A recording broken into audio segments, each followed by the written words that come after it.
Power 107.9, you're inside the Power Hour. I'm your host, DJ Larry Jones, a.k.a. Mr. Important. If you don't know me, you don't know anybody. Now I have a very special guest on the line.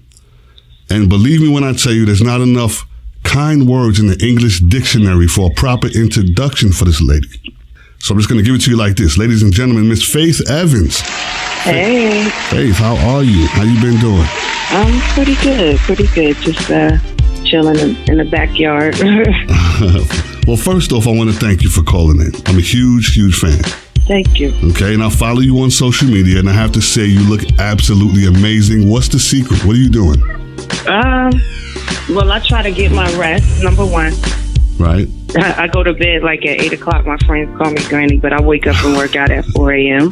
Wow. I mean, I think running after my 10-year-old probably too. Yeah. He's on the autism spectrum, so he's full of energy. So, I gotta keep my eyes on him. That's right. How's he doing? How's he doing? He's doing great. He's actually running around the backyard. He's probably going to dive in the pool with either all of his clothes on or all of his clothes off. There's no in between. Wow, yeah. You got your hands full. Yeah. Now you have a project out titled The King and I love it. I absolutely love it. Let me ask you this. Thank you. You're welcome. What was the inspiration? What made you want to put a project like this together? I mean, it's brilliant. What made you want to do that? Thank you. Well, I was actually, the funny thing is, it was, how long ago did Natalie Cole and That's Nat what King I was Cole going to say. That's what inspired the thought. But to be quite honest, it was just like I mentioned to Miss Wallace, that'd be dope one day if I could do something like that. She said, oh, you should. But I just was a, thought. And then a couple of years ago, actually, our attorney, was the one who reminded me, because I'm always like, what am I going to do next? Right. And he was like, maybe remember you wanted to do that duet album. Maybe we should go and do some business with the people who acquired the masters from Bad Boy. And so they were very interested. So I went to work. Wow. But I'm very proud of the project. I feel like, a lot of people, unfortunately, still don't even know half the project out. But those who have had a chance to listen to it seem to appreciate exactly where I was coming from creatively, Right. Now, you haven't been on the road supporting the album due to, what was the reason for that? Well, to be quite honest, I had anticipated another phase of promotion and tried to put a couple things together, but then I really kind of decided to try and scale back for a minute because my son is in a new school, and when you're on the spectrum, consistency is very important. So he's adjusting to the new environment and everything. So I really need to be around. Traveling is an inconsistency if he wants mommy to be home. So I kind of put it off for a minute. Not to say that I won't, but I mean, sometimes things don't always happen when you want them to. But I tend to have to make those type of decisions throughout my career. But I feel better if I'm comfortable with everything at home first and foremost. You know what I'm saying? Exactly.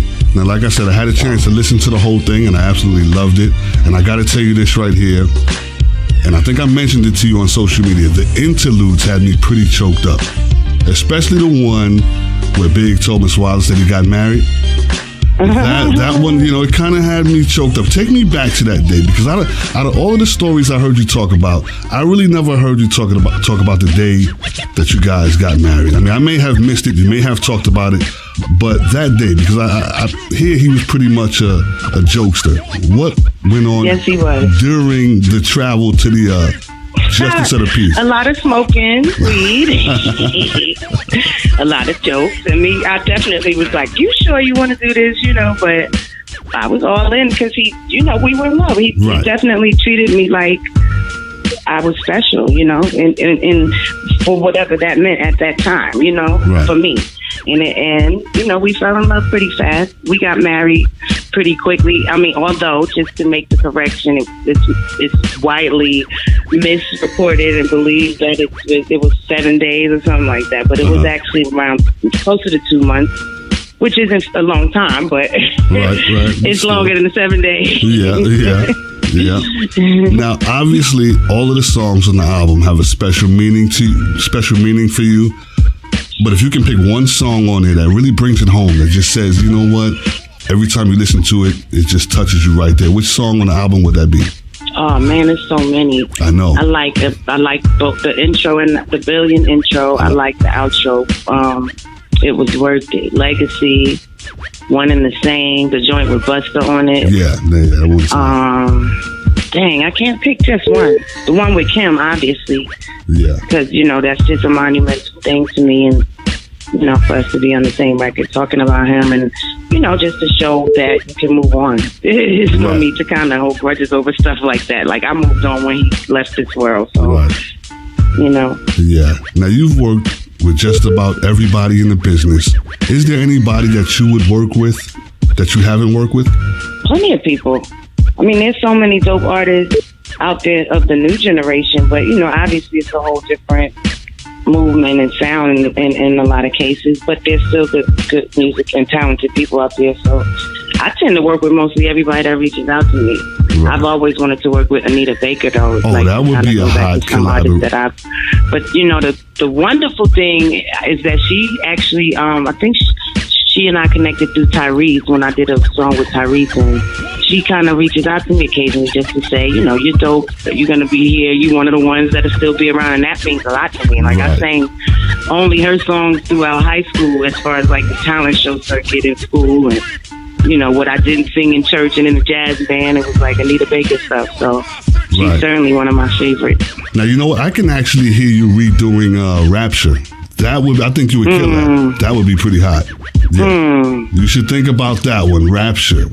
Now, I know Miss Baker's kind of funny with clearing her stuff, though, but maybe I have a nice, edge up there. Yeah. Now, how's the kids doing? I know CJ... They are good. They're all good. Right. Now, does CJ still want to be in the business? Well, they all are very musical. My CJ and my son Josh are a group with this young lady called Nonfiction. The group is called. So Josh produces and raps and sings. CJ raps and sings, and the young lady sings. So they have music on SoundCloud, but they're actually working on something to I guess put out on a bigger scale. My daughter China's been doing music since she was young. So but they all home actually for Thanksgiving. So CJ just finished filming for the Scream series that's coming out on HBO. Oh, really? Wow. Mm-hmm. Now, by them wanting to be in the business, what words of advice have you given them? I mean, by you being in the business, to be honest, you have. And yeah, but even so, I'm not the type of mom to be hovering over what they do. I kind of just let them do their own thing creatively. The one thing I have always told them, outside of just letting them have an initial conversation with my attorney, just to talk to someone else and tell him what their goals are, and he can kind of just give them a couple of bullet points of where they could go with it, where they could start with it, that type of thing. But outside of that, just don't put your name on nothing, Exactly. I kind of let them do their thing. They've done videos and shows and stuff that I didn't even know about. So. Wow. Okay, here's what I want to do. Because, I can talk to you all day, you know what I mean? But the show is only an hour. Only got a few minutes. And there's so much I want to talk about. But here's what I want to do. Because you do a good job of keeping your private life pretty private, right? So I put together... I try. Yeah, you do. You do a pretty good job at it. So I put together a few questions just so people can know the other side of Miss Faith Evans, all right? Are you ready for that? About 4 questions. Ready. Simple. I live a boring life, FYI, but go ahead. Nothing to be afraid of. Here we go. Number 1, what is your biggest pet peeve? I was just talking about that last night cleaning up. My biggest, there's a few. But since it's Thanksgiving and I just was cooking and cleaning, for a couple of days, it's like a dirty kitchen. Right. I'll start there. Okay. The fridge, the microwave, all of that stuff. Yeah. The sinks, the walls, cabinets. Okay. Now, when you're not working, what do you do to relax? Wake up at 4 o'clock and go work out, or either go when the sun goes down, because I work out outside on these stairs. So that's good. Lately, it's a little colder in the morning, so. Yeah, you're pretty addicted to that's usually my me time. Yeah, that's good. That's good. You look like you're aging in reverse, actually. Wow, thank you. You see there? Okay. Where's the best place a guy can take you on a first date? Always a good restaurant. Sushi I love, though. If they're into sushi, that's great. Oh, yeah. But Yeah, always a good restaurant, preferably by the water. That's good. That's really good. That's not the only thing, but that'll always be a good one. Okay. There you have it, Miss Faith Evans. I thank you so much for calling in. Now you're gonna. Was that 4 questions? That was 4, actually. Yep, that was 4. That was not fast. Okay. Yep. No. Let me rewind. The 4th one. What is your guilty pleasure? My guilty pleasure is because I don't get a lot of time in my house to myself. Is taking a bath, which I do sometimes a couple of times a day because I'll be like in there for 15, 20 minutes and just jump. But then watching my reality shows that that's my guilty pleasure together at the same time. Taking a bath and watching the reality TV while I'm taking my bath. I'm so addicted to reality TV, it's ridiculous. All right. That's definitely. All right, that's it. Miss Faith Evans, I thank you so much for calling in. Now, you're going to be on the BET Awards coming up soon, right? I'm actually in the Cypher. I did the Cypher this year, so I hope it came out good because FYI, a little inside tip to all your listeners. That day, I know a lot of people might have seen or heard what happened to Wendy Williams, but I don't know what Wendy's situation was, but it was like 115 degrees in LA on the day that they filmed the Cypher. And, I had on like a hoodie and I had on clothes because I thought we were going to be inside, Right. in the air conditioner or something. So we went in a warehouse. It was super hot. I probably only ate, a piece of fruit and coffee that morning. And as the day went on, I started getting a headache. Then I started getting dizzy. And we did 3 takes, and then I started feeling like, getting hot, like I was about to throw up. And I went in the dressing room while they were breaking and started throwing up, taking off my clothes. Oh, no. Because I didn't want to throw up on them. It was crazy, so I had to leave because I didn't want to pass out. It was really hot, so I was like, gosh, I hope, because they wanted to do like 8 takes. So I'm like, out of those 3 takes, I really hope that it came out like Faith Evans, the veteran. I was not really feeling well that day, but I think it came out okay. Well, so y'all just understand. Well, I'm going to definitely text you after I see it. Okay.